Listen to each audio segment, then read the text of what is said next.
Hey, what's up guys? Gons here with this week's word of encouragement. It's from Mark 16 verse 15. Here's what it says. And he said to them, go into all the world and proclaim the gospel to the whole creation. Now, of course, this is Jesus speaking after the resurrection. So he's in his glorified state here. And he appears to the 11 disciples because obviously one had betrayed him. And he's actually pretty harsh with them. He reproached them for their unbelief and hardness of heart because they didn't believe those who had seen him after he had risen. But then he tells them, this is a command here, go into all the world and preach the gospel to all creation. Now, I want to dig into this because I find it fascinating. If you break this down in the Greek, there's some really interesting things to look at here. First off, he said to them, go, which in the Greek basically means to travel or journey, into all or the whole, which literally means all or whole, nothing crazy there.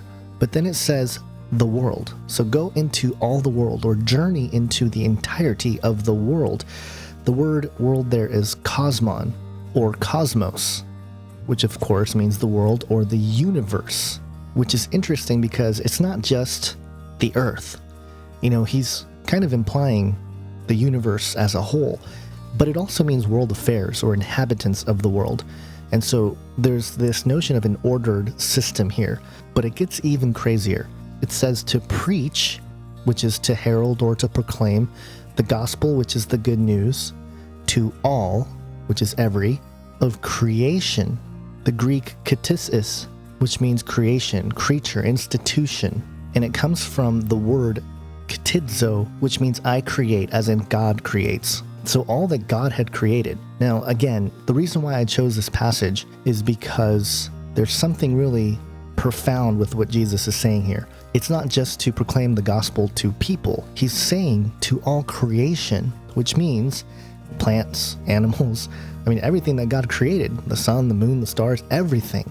And not that all those things have a conscious mind or anything, but there is this notion that our very being of our very lives, the way we walk, the way we talk, just our radiance of who we are and how we carry ourselves is itself a preaching, if you will. And so by living the right way, by living the word of God, you are preaching to all of creation, which is not just to people, but to everything, all that's around you. You're almost like this walking, emanating messenger of the gospel. And it just made me think how profound this is. And as we start understanding quantum levels and all the various aspects of how creation is made and just how it's constructed and everything, it just makes me think even more of how profound this is, that our lives, just our very being, is proclaiming the gospel into all of creation.